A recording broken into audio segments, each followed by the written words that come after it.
konten kali ini kita akan membahas tentang soal simulasi SKD CPNS TWK Hot Season 1.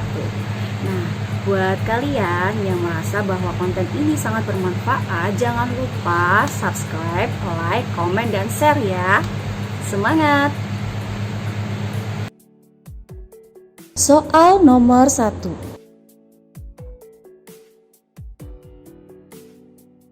Terbitnya Perda Provinsi Jateng nomor 1/2021 tersebut merupakan bentuk nilai-nilai Pancasila sebagai ideologi negara, yaitu nilai instrumental. Perda Provinsi Jateng nomor 1/2021 merupakan contoh bentuk nilai instrumental Pancasila sebagai ideologi negara. Nilai instrumental merupakan nilai dasar yang dijelaskan lebih luas dalam Undang-Undang Dasar 1945 dan aturan perundangan lainnya. Hal tersebut bertujuan agar masyarakat lebih memahami serta mengetahui maksud dan tujuan dari nilai dasar. Soal nomor 2. Upaya yang dilakukan pemerintah pusat melalui Kementerian Pekerjaan Umum dan Perumahan Rakyat atau PUPR tersebut sesuai dengan nilai-nilai Pancasila sebagai ideologi terbuka yang memiliki dimensi idealistis. Dalam konteks soal tersebut terdapat pengimplementasian nilai Pancasila secara spesifik yang mengarah pada dimensi idealistis. Karena pada soal terdapat upaya dari pemerintah pusat, yaitu komitmen pemerintah pusat dalam mewujudkan pembangunan infrastruktur yang andal di Provinsi Papua dan Papua Barat demi terciptanya kesejahteraan sosial bagi masyarakat di Provinsi Papua dan Papua Barat. Dalam hal ini, idealistis dari nilai Pancasila mampu memberikan harapan, optimisme, dan memotivasi masyarakat sesuai cita-cita bangsa. Soal nomor 3. Sikap yang diajarkan oleh orang tua Ratna kepada Ratna tersebut sesuai dengan peranan Pancasila sebagai kepribadian bangsa Indonesia. Sikap tegas, jujur, sopan santun, menghargai waktu, tidak sombong, dan selalu ramah merupakan karakteristik bangsa Indonesia. Hal tersebut sesuai dengan peran Pancasila sebagai kepribadian bangsa Indonesia yang merupakan identitas bangsa Indonesia serta sebagai pembeda antara bangsa Indonesia dengan bangsa lain. Soal nomor 4. Kegiatan gugur gunung di lingkungan masyarakat Jawa tersebut sesuai dengan nilai luhur Pancasila yang terdapat di sila kelima. Sistem gotong royong gugur gunung mencerminkan nilai luhur yang terdapat pada butir pertama sila kelima Pancasila, yaitu mengembangkan perbuatan yang luhur yang mencerminkan sikap dan suasana kekeluargaan dan kegotong royongan. Soal nomor 5. Berikut ini merupakan wujud pengamalan nilai Pancasila yang berkaitan dengan penerapan protokol kesehatan di lingkungan keluarga adalah segera mandi sesampainya di rumah setelah kita bepergian.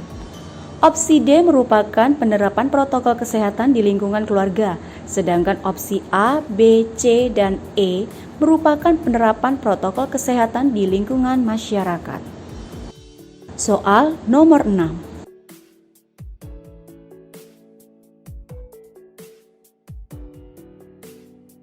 Usaha yang dilakukan Ridwan Sururi tersebut sejalan dengan nilai Pancasila yaitu sila kelima.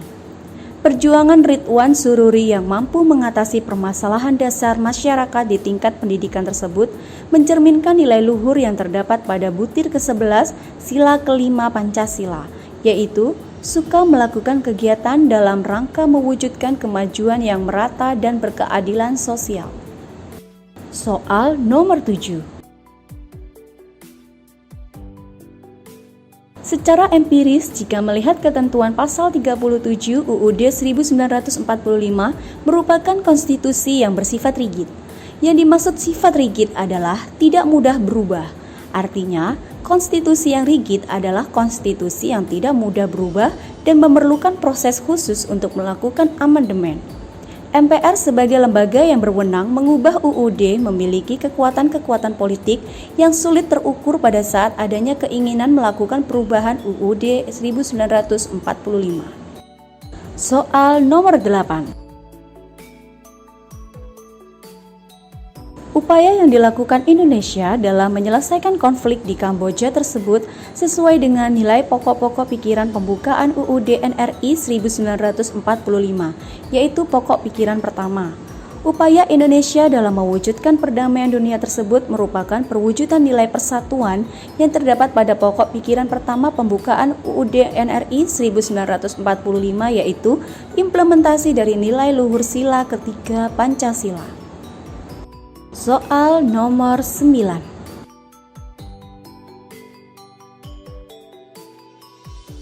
Hubungan wewenang antara pemerintahan pusat dan pemerintah daerah, provinsi, kabupaten, kota, atau antara provinsi dengan kabupaten, kota diatur dengan undang-undang. Hal tersebut tercantum dalam pasal 18A ayat 1 UUD NRI 1945. Dalam ayat tersebut menyatakan bahwa hubungan wewenang antara pemerintahan pusat dan pemerintah daerah, provinsi, kabupaten, kota, atau antara provinsi dengan kabupaten, kota diatur dengan undang-undang dengan memperhatikan kekhususan dan keragaman daerah. Soal nomor 10. Makna yang terkandung dalam alinea pembukaan UUD 1945 tersebut adalah menunjukkan keteguhan dan tekad bangsa Indonesia untuk menegakkan kemerdekaan dan menentang penjajahan. Makna alinea pertama pembukaan UUD 1945 tidak hanya tekad bangsa untuk merdeka, tetapi juga berdiri di barisan paling depan untuk menghapus penjajahan di muka bumi. Alinea pertama mengandung dua dalil, yaitu satu, dalil objektif, bahwa penjajahan di atas dunia harus dihapuskan karena tidak sesuai dengan peri kemanusiaan dan peri keadilan, dan kemerdekaan merupakan hak asasi semua bangsa di dunia. 2. Dalil subjektif, aspirasi bangsa Indonesia untuk melepaskan diri dari penjajahan. Soal nomor 11. Hak DPR yang dimaksud adalah hak angket. Hak angket adalah hak DPR untuk melakukan penyelidikan terhadap pelaksanaan suatu undang-undang atau kebijakan pemerintah yang berkaitan dengan hal penting, strategis, dan berdampak luas pada kehidupan bermasyarakat, berbangsa, dan bernegara yang diduga bertentangan dengan peraturan perundang-undangan. Soal nomor 12. Gerasi yang diberikan tersebut harus dengan memperhatikan pertimbangan dari Mahkamah Agung. Hal tersebut tercantum dalam pasal 14 ayat 1 UUD 1945 yang menyatakan bahwa Presiden memberi gerasi dan rehabilitasi dengan memperhatikan pertimbangan Mahkamah Agung. Soal nomor 13.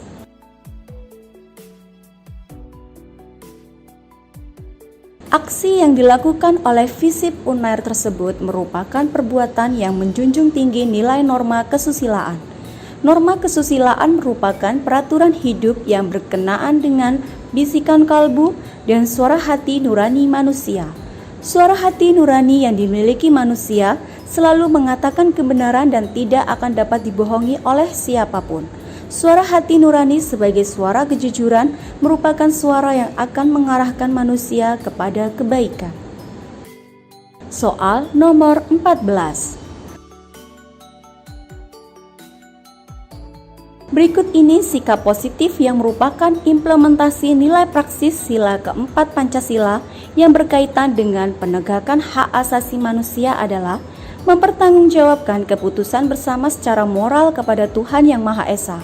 Hal tersebut sesuai dengan nilai Pancasila yang tercantum pada butir ke-9 sila keempat Pancasila. Dalam butir Pancasila tersebut menyatakan bahwa keputusan yang diambil harus dapat dipertanggungjawabkan secara moral kepada Tuhan Yang Maha Esa, menjunjung tinggi harkat dan martabat manusia, nilai-nilai kebenaran dan keadilan, mengutamakan persatuan dan kesatuan demi kepentingan bersama. Soal nomor 15. Saat itu Presiden Megawati yang menjabat menggantikan Presiden Abdurrahman Wahid memberikan abolisi. Abolisi sama dengan amnesti, diatur dalam UUD 1945 pasal 14 ayat 2. dan diberikan dengan pertimbangan dari DPR. Hanya saja abolisi diberikan kepada terpidana perorangan dan diberikan ketika proses pengadilan sedang atau baru akan berlangsung. Pengertian abolisi berarti penghapusan proses hukuman yang sedang berlangsung atau peniadaan penuntutan hukum oleh kejaksaan. Selain diatur oleh UUD 1945, abolisi juga diatur dalam UUD nomor 22 tahun 2002.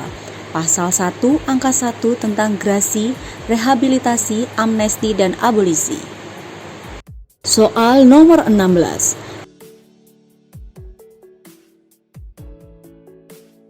Genosida Rwanda ini dan kekerasan yang mengerikan dengan penekanan penyebab karena perbedaan dan kekerabatan dan kepercayaan dari kedua kelompok etnis adalah pandangan primordialisme. Dalam peristiwa genosida Rwanda tersebut terdapat faktor timbulnya primordialisme, yaitu adanya sebuah sikap untuk mempertahankan kesatuan suatu kelompok ataupun kesatuan sosial dari ancaman yang datang dari luar. Soal nomor 17. Dalam istilah politik, hal tersebut disebut dengan sekularisme. Sekularisme juga dapat berarti ideologi sosial.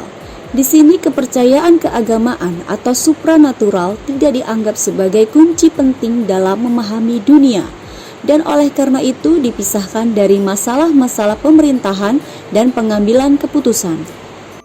Soal nomor 18. Organisasi kemasyarakatan yang khusus mengatur sistem pengairan sawah atau irigasi yang digunakan dalam bercocok tanam padi di Bali disebut dengan Suba. Mapalus merupakan sistem kerjasama atau kekerabatan suku Minahasa. Sikaroban merupakan sistem kerjasama kegotong royongan di masyarakat Palembang. Gugur Gunung merupakan sistem kerjasama kegotong royongan di masyarakat Jawa. Dan Manunggal Sakato merupakan sistem kerjasama kegotong royongan di masyarakat Sumatera Barat. Soal nomor 19. Aksi keji yang dilakukan oleh kelompok kriminal bersenjata atau KKB tersebut dikategorikan sebagai tindakan terorisme. Menteri Koordinator Bidang Politik, Hukum, dan Keamanan Menko Polhukam Mahfud MD menyebut masifnya pembunuhan dan kekerasan menjadi alasan pemerintah menetapkan kelompok kriminal bersenjata KKB di Papua sebagai organisasi teroris. Berdasarkan definisi yang dicantumkan dalam Undang-Undang Nomor 5 Tahun 2018, maka apa yang dilakukan oleh KKB dan segala nama organisasinya dan orang-orang yang berafiliasi dengannya adalah tindakan teroris. Soal nomor 20.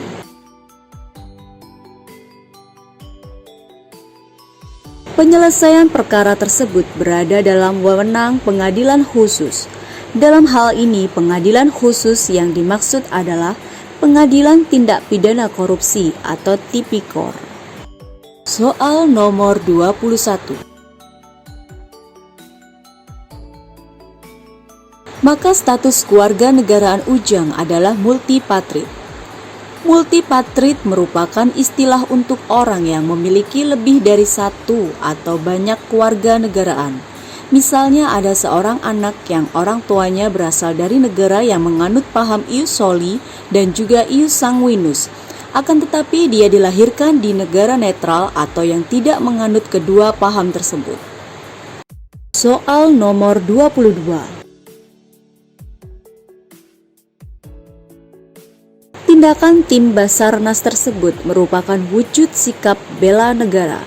Hal tersebut merupakan contoh bentuk bela negara sesuai pengabdian profesi. Soal nomor 23.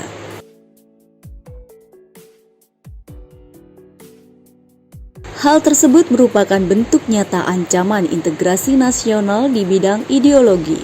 Salah satu ancaman bagi bangsa Indonesia dalam bidang ideologi Pancasila adalah komunisme. Meskipun Indonesia telah menegaskan bahwa menolak paham komunis, tetapi apabila ancaman tersebut tidak segera diatasi, kemungkinan komunisme akan kembali berkembang di Indonesia. Soal nomor 24.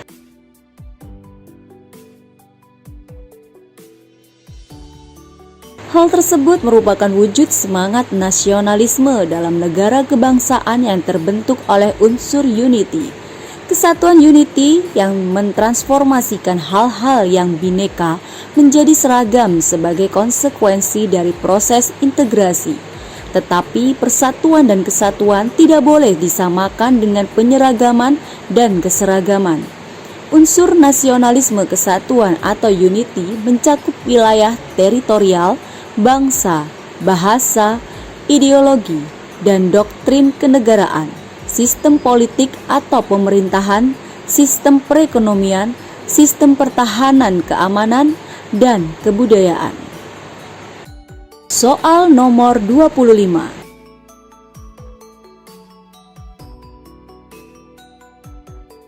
Tindakan Pak Joni tersebut digolongkan sebagai tindakan nepotisme.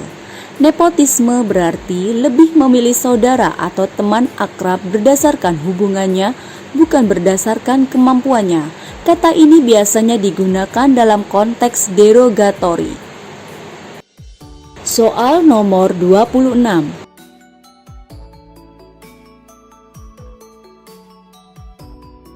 Kerjasama tersebut termasuk dalam bentuk kerjasama multilateral. Kerjasama multilateral adalah kerjasama yang diselenggarakan oleh bangsa-bangsa di dunia tanpa memandang wilayah atau perkembangan perekonomian suatu negara. Contoh kerjasama multilateral diantaranya yaitu PBB, WTO, IMF, World Bank, Organisasi Kerjasama Islam atau OKI, dan Gerakan Non-Blok atau GNB. Soal nomor 27.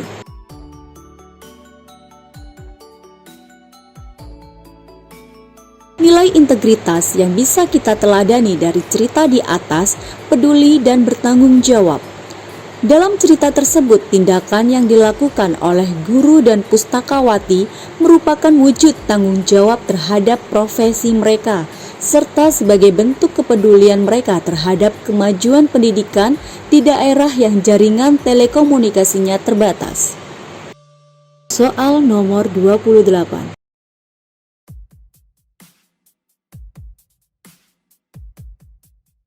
Berikut ini yang merupakan faktor kultural yang menyebabkan proses radikalisasi berjalan dari intoleransi. Radikalisme ke terorisme adalah pemahaman keagamaan yang dangkal dan penafsiran kitab suci yang sempit dan leksikal atau harfiah.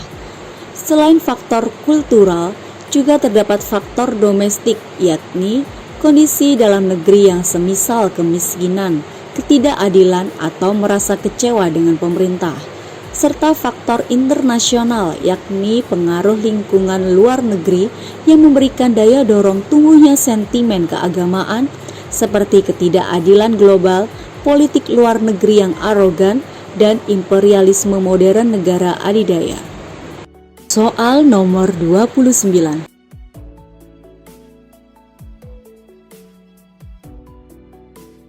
Pernyataan yang sesuai dengan teks tersebut adalah vaksinasi tahap kedua disiapkan untuk pejabat layanan publik dan lanjut usia.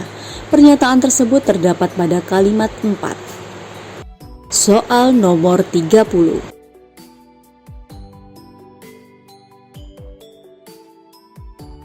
Kalimat yang tepat untuk melengkapi bagian rumpang kutipan pidato tersebut adalah penyebarannya sangat cepat sehingga terdapat jutaan manusia yang terpapar virus ini dan tidak sedikit yang meninggal. Opsi E merupakan kalimat yang paling tepat untuk menyambung antara pernyataan yang ada di kalimat 3 dan kalimat 5. Nah, demikian tadi pembahasan dari kami materi tentang soal simulasi SKD CPNS TWK Season 1. Semoga bermanfaat ya bagi kita semua. Dan tidak lupa kami juga akan menampilkan hasil rekapitulasi skor dari tes simulasi SKD CPNS TWK. Demikian dari kami, terima kasih. Wassalamualaikum warahmatullahi wabarakatuh.